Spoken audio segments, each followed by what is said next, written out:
Okay, so today we're going to talk about mean value theorems.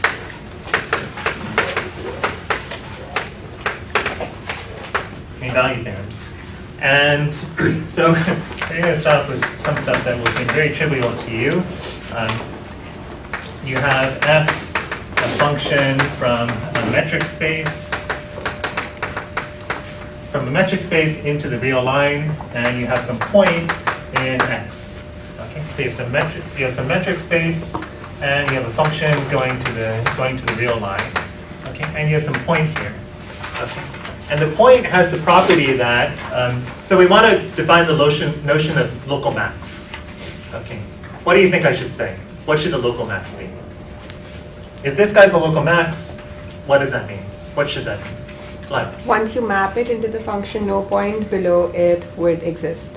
No point below it would exist. Sorry, no point above it would exist. So that would mean that this is the highest value in the whole space, right? But I actually want local max, not global max. So that would be what we would call global max or absolute maximum. How would you fix that up a little so that it's not necessarily the biggest in the whole space, but it's biggest nearby? Neighborhood. Yeah. Right? Biggest in its neighborhood. So you need to use the notion of neighborhood. You say if there exists some neighborhood such that f of p is bigger than f of q for all q in that neighborhood. All q in that neighborhood, then we say then we say that f has a local max at p. Okay, and similarly for local min, of course. Okay. Yes, Max. Why is it not a strict inequality? Because we actually want to allow something like this to happen, and this would any point here would be considered a maximum value. Professor, yes. Can a function have multiple local maxima? Yes. So for example, if you've got a constant function, then every point would be a local min and a local max, right?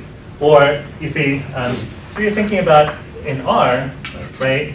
So here's a function, right? And a function, and you see that this point here, P, is not a global max, right?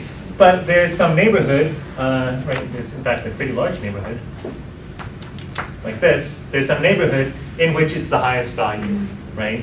So there's some radius, right? Epsilon, so that in the epsilon neighborhood of P, right? This guy is the biggest value. Okay. And now we'll start off with a theorem whose proof you probably did see in calculus.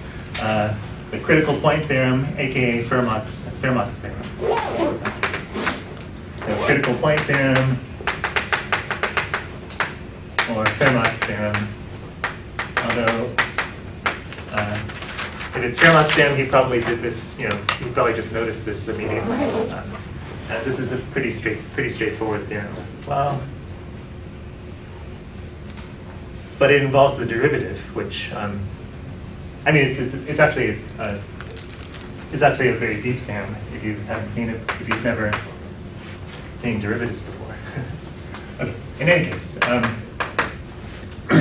so you have some function and some function on a closed interval AB in the reals, to the reals, and if f has a local max at some point in AB, in the interior, and the derivative exists there, then what? Then what? If you've got a local max at a point and the derivative exists there, then the derivative's got to be zero. Right? The derivative has to be equal to zero. Okay. In other words, if you have a local max, then either the derivative is zero or the derivative doesn't exist.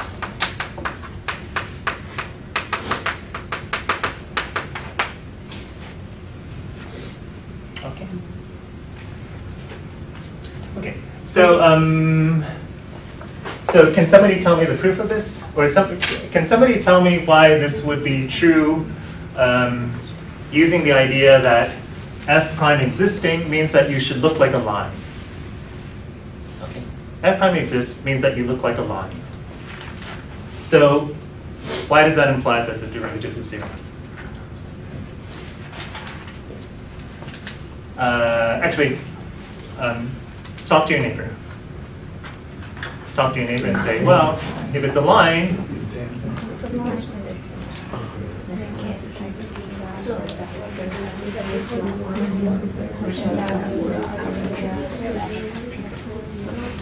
It's like fine. okay. We can always draw it. Okay. Does somebody? Okay. So what I heard was if it's a line, well then if it's like this, it's not in a local max. If it's like this, it's not in a local max. So it's got to be flat, right? It's got to have a flat slope, and that's basically that's exactly right? Okay. So the proof of this. So you can give a very simple proof of this, right? You say, well, look, here is a b, here is x, and I know that this guy's a local max, right? So so we know that so x is a local max.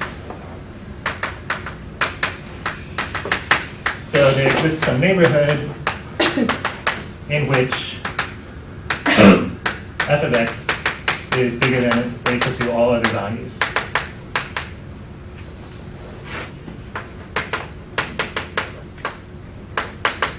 Right? It's bigger than all other values, right? So, right. So if we take guys on the right-hand side, right? If y is on the right-hand side of that, x plus delta, then we see that f of y minus f of x over y minus x is going to be what? Those of you read the story? Max? Negative, right? It will be negative because, right? Because you know that the bottom is positive and the top has got to be, non-positive. Okay. So if we take the limit from the right-hand side, the limit of this thing as y approaches x from the right-hand side, we see that it's got to be less than or equal to 0.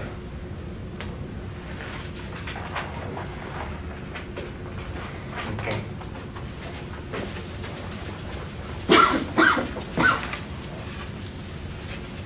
Okay. Similarly, from the left-hand side, right? Similarly, the limit from the left-hand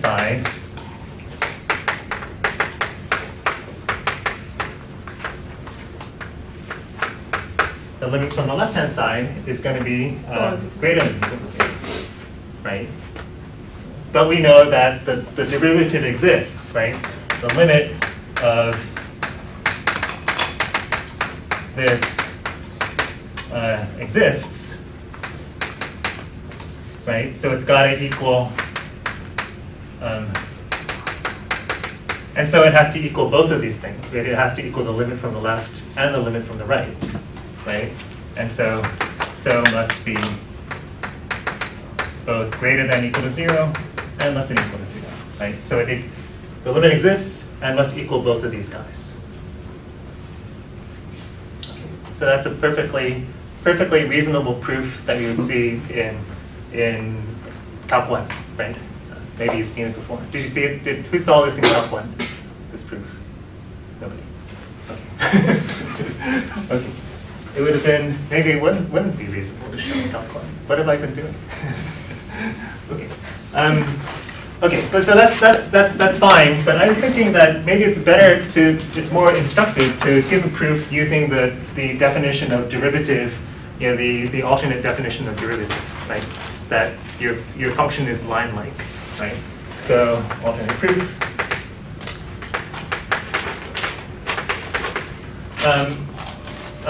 F prime exists implies that f of t is equal to f of x plus f prime x t minus x plus u of t t minus x for some where the limit of u of t is 0 as t approaches x. Right? So this was the alternate characterization of being differentiable at a point, right? That you were line-like, right? So suppose that f prime of x is bigger than 0. Suppose f prime of x is bigger than 0. Well, so here's this x, and here's this point x. So here's this point x, here's this value, and you know that your function is approximated by some line, right? Your function is approximated by some line. Let's call this thing L of x. Okay, your function is approximated by the tangent line to the curve, right? Okay. Okay.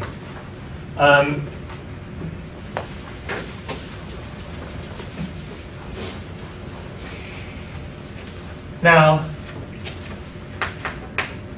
the limit of u of t is 0 as t goes to 0, right?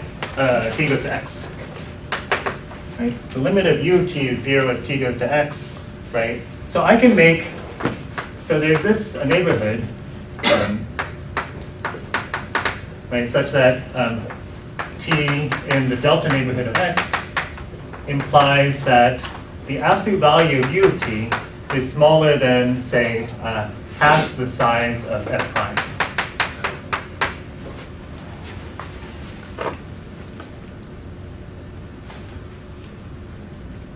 Yeah. When you called the box thing L of x, Yeah. is it supposed to include the u of t term? No, Okay. no, because this is the line. This is the line, and this is the error. If you want to give it a name, you could call it e of x. Right? This is the error, right? The difference between the line and the actual function. Okay. Okay. So so here's this line here, and then there's this error, right? Okay. But the error has some control on it, right? You see that u of t minus x, right? If I look at this thing, it's smaller than f prime of x over 2 times t minus x.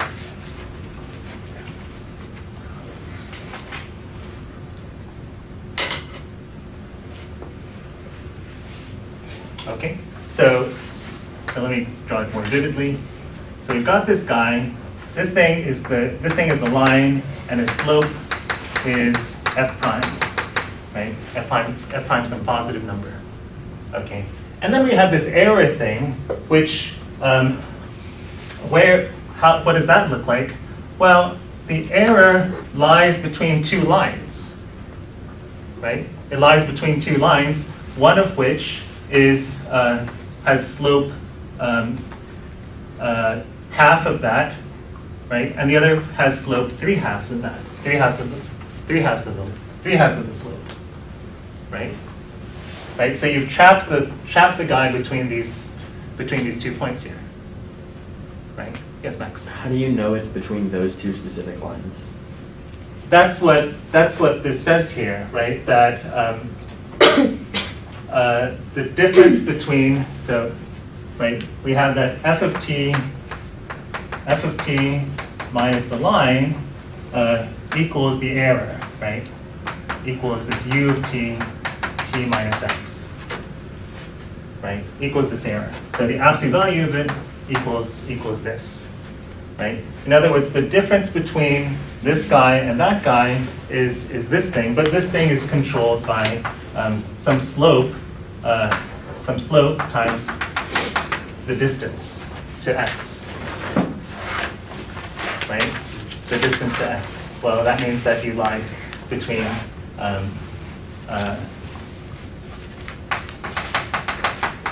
right? That means that you lie between the line of slope f prime over 2 and 3f prime over 2, 3f prime of x over 2. Yeah, Larry. But how do you get 3f prime over? Because the slope of, what's the slope of L? The slope of L is f prime at x, Yeah. right? The slope of L, the slope of this guy is f prime of x, right? So m equals f prime of x, right? Mm-hmm. Right? Okay, right? And you're subtracting off this. You subtract off this line, which has slope f prime of x over 2. So the worst you could be is f prime over is between that line and this guy of slope f prime of x minus f prime of x over 2. Mm-hmm. Okay, and similarly, the worst you can be on the other side. Let me maybe this isn't clear enough. So let me write it out. Okay, so what do we have here? Right, that the absolute value of this thing is smaller than this. Okay, well that says that that f of t minus the line is trapped between this thing, right, and this thing. This thing and this thing, right? Well, that tells you that f of t is trapped between the line plus this and the line minus this, right?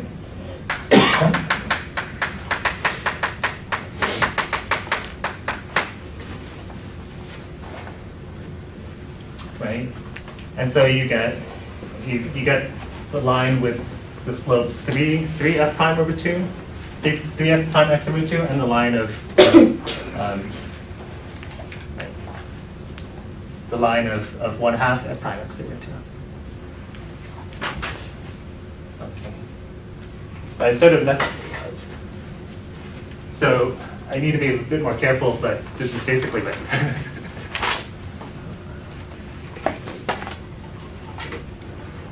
Is it just because we're treating the slope of L of x to be 1, and then it's just 1 plus half, and that's how we get 3 that way? The slope of L of x is f prime of x, right? And then, yeah, that's... Right, and then you've got f prime of x over 2. Yeah. Right, remember what this is? This is f of x plus f prime t minus x, right? And so we've got, now we've got three of that, the slope. Okay, I'm not sure if this is profitable or not, but you go on, Max. How did you get the initial constraint on u of t? Why did I choose that? Yeah. I know that the limit of u of t is 0, right? I know that the limit of u of t is 0, and so I want to make it small enough. I want to make it small enough so that I can see that this thing wouldn't be a max. Okay. Okay. So. Okay, I think I'm not going to talk too much more about this because we're using too much time on it. But here's the idea. Okay, here's the idea. So you have your function, you have your tangent line, you have your tangent line. Okay, and we're trying to show that your function doesn't have a max here, right? We're trying to show that your function doesn't have a max here. Okay, and so you say, well, look. I know that this line is a good approximation of my line, of my function, right? Well, it'll be good enough. How good is it? It's good enough that I can trap it. I can trap my function if I choose two lines like this. Basically, what this tells you. Basically what this condition tells you, the u of t going to 0 means, is that I can take lines of any slopes here. I can take lines of any slopes here and trap my function and find a place where the function is trapped between those two lines. Okay, and so, since I can do it for any slopes, I do it for this half slope. I say I'm going to trap it between 3 halves times the slope and 1/2 times the slope. Okay, that means that my function is trapped between those lines, right? And so my function couldn't have a max. Okay. semi-function can have a max. Okay. So this is, I was hoping that this would be more illustrative on how you would use this definition instead of the very simple proof that we had before.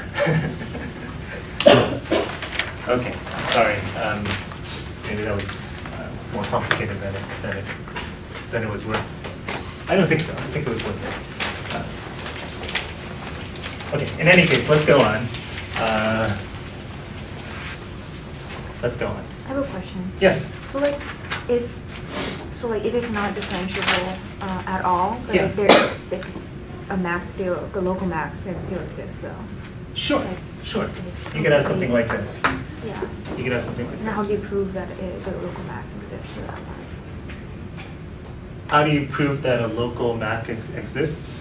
Yeah. Under what conditions? Under what conditions? I mean, like using the same method as we did just now, is it applicable to try to use that for? Like, Well, what the theorem says is that if the local max exists, that means that it's either differentiable and the slope is 0, or the derivative doesn't exist. And so this would say that in this case, the derivative doesn't exist. Yeah.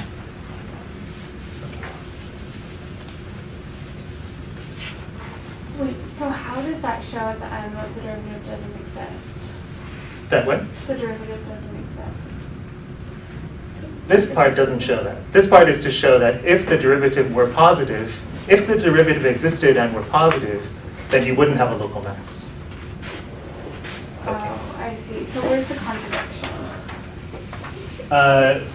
So I'm afraid I only sketched it out for the sake of time. That you would be trapped between, you would have this line, and you'd have two other lines, and your function would be trapped between them. And you see that the lower line guarantees that your function is bigger on the right-hand side and smaller on the left-hand side. So this cannot neither be a maximum or min. Okay. So let's go on.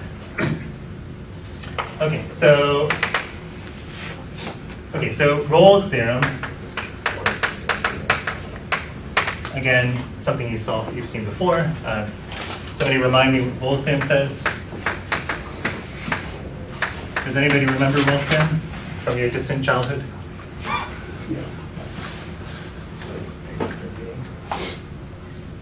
Rolle's theorem says this, right? If you have a function that's continuous on some interval, and it's differentiable on the interior, right? And the function is equal at the endpoints, then there exists some point in the middle where the derivative is 0.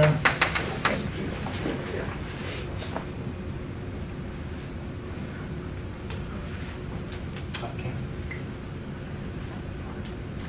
And the proof is to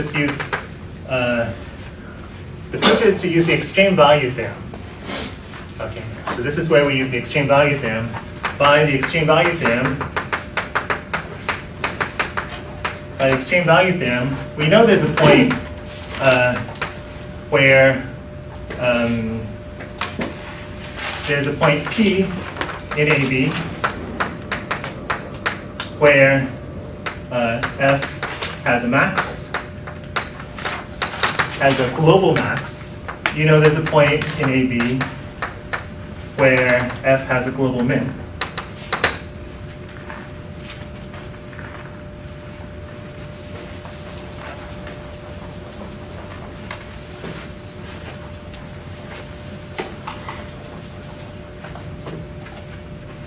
Okay. If one of those points is in the interior, AB, then we're done. Right? If one of those points is in the interior, then we're done. Right? Because by Fermat's theorem, the derivative would be 0 there. Right? Fermat's theorem says if you have a max or a min, then and the derivative exists, then the derivative has to be 0. Right? Well, if one of these guys is in the interior, where the derivative is defined, then the derivative would be 0 and we'd be done. That would be the point we're looking for. Okay. Well, what's the other case?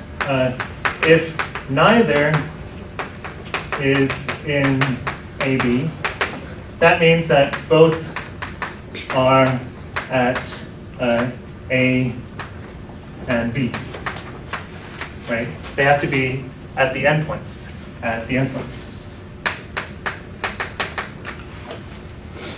right? But then we're done again, so we're done. Again, right? Because what do we know about the endpoints? The endpoints, the values were same at the endpoints, right? So that says that the maximum value and the minimum value are the same. That means that your function is flat, right? F is constant. Right. So you definitely have a place where the derivative is 0.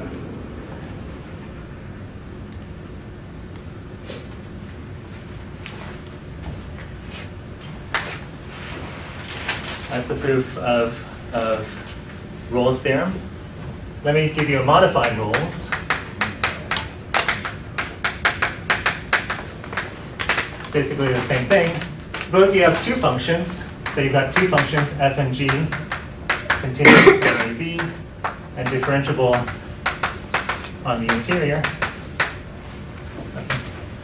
And you know that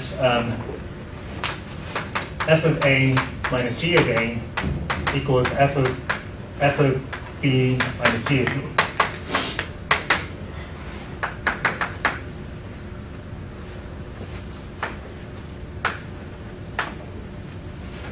Right? The difference between the endpoints is the same. Right? That is, the total change over the time interval is the same.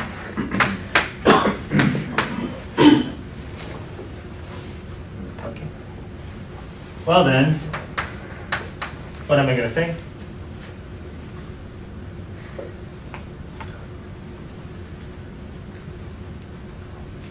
There is a point at which the derivative is the same. There's a point where the derivatives are the same, right? So you have this one function, goes like this. You have some other function, goes like this. You're guaranteed a point where the derivatives are identical. Okay. Then there exists a point in the interior where the derivatives are equal. Okay. And the proof is just consider the difference.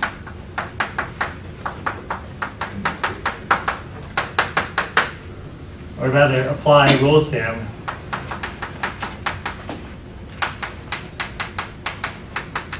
Apply Rolle's theorem to the difference. Right? Because the difference function, if we look at the difference function, well, this is d of a, and this is d of b, right? The difference at the beginning and the difference at the end. And we see that the difference function satisfies the conditions of Rolle's theorem, right? It's got the same values at the beginning and end. It's continuous on the closed thing, and it's differentiable on the inside, right? And so that tells us that there's some place where the derivative is 0, right? Well, if the derivative of this is 0, that means that the derivative of f and g are the same. So a modified Rolle's theorem.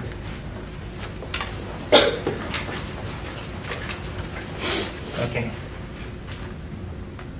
Is that all right? Any questions? Any questions? Really all right? You guys should sit in the middle. I feel like you guys are on the side. I never look at you.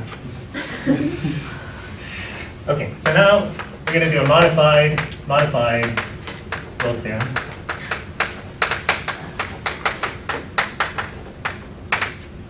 Okay. If you have f and g continuous on AB, again, and they're differentiable on the interior.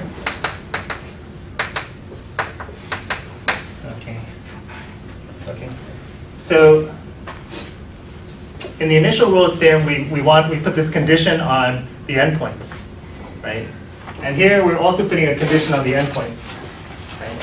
So we're going to do Rolle's theorem for which we have no condition on the endpoints. Okay, there's no restriction on what happens at the endpoints. Even so, we can say something. Then there exists a C in the interior where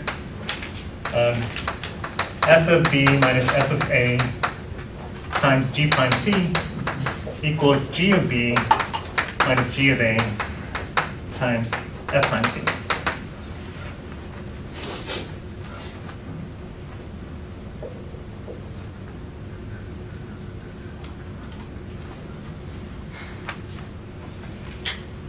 Okay, so this should be reminiscent of something you saw when you were younger, aka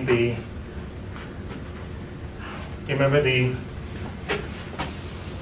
most important theorem in differential calculus, which was the mean value theorem, right? That if f is continuous on a b and differentiable on the interior, then there exists some point where the derivative equaled the slope, right? The slope between the endpoints, right? Right? Physically, there's some point where the velocity equals the instantaneous velocity equals the average velocity over that time period, right? This looks very similar to that, right? But saying something a little bit different. Let me rearrange things. Let me rearrange things a little bit. If I divide both sides by g of b minus g of a, and divide both sides by g prime c, assuming that those are all non-zero.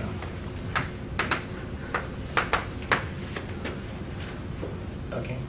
So if I rearrange things, and assume that some things aren't zero, that looks like this is all right. You see what it says? It says that if you have any two cars, right, then there's some point in time where the ratio of their instantaneous velocities equals the ratio of their average velocities over that time period. Okay. And that's what this says, and it's actually not called the modified Rolle's theorem. It's called Cauchy's Generalized Mean Value Theorem.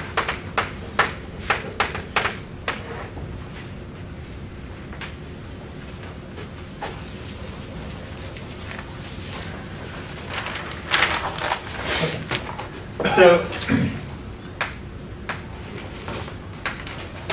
here's the idea. So you have some f and you have some g. Okay. Okay. So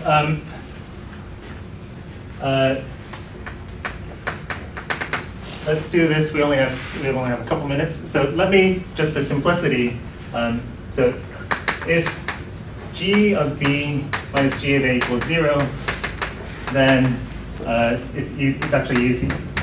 So I'll just let you read that. Okay. Okay. So let me assume that you can use, it's a consequence of Rolle's theorem. Okay. So let me assume that g of b, let's assume then, let's do the case where g of b minus g of a is not equal to 0.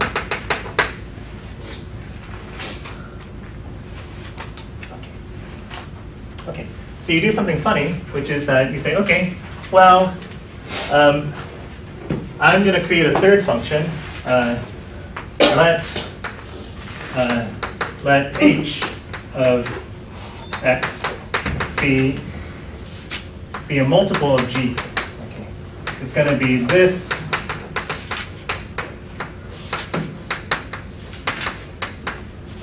It's going to be g multiplied by this scalar, f of b minus f of a, over g of b minus g of a.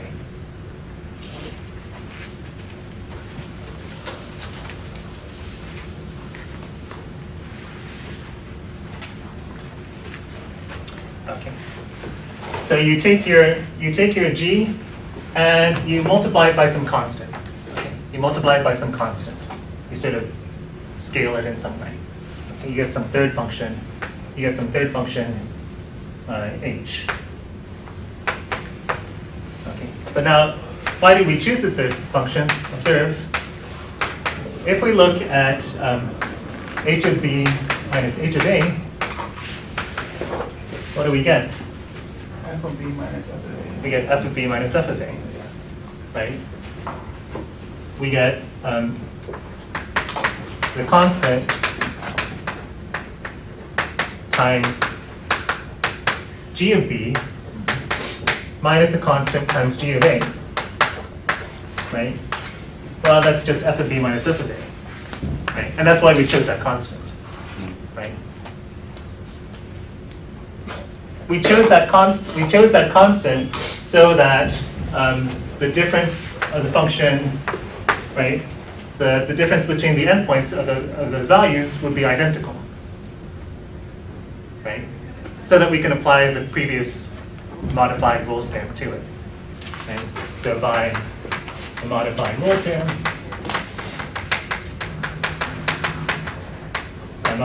theorem, we see that there exists a point where h prime c equals f prime c, right? There's a point where the derivatives are the same, right? But that tells me what was h prime c. H prime c is this thing, right? The constant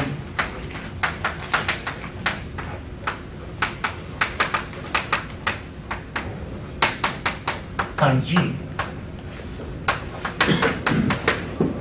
right? And so you see we have what we desired, right? That f of a minus f of b minus f of a times g prime c is g of b minus g of a times f prime c. So that gives you the modified Rolle's theorem. I'm sorry, that gives you the generalized mean value theorem of Cauchy. And that's what we'll use next time to show L'Hopital's rule.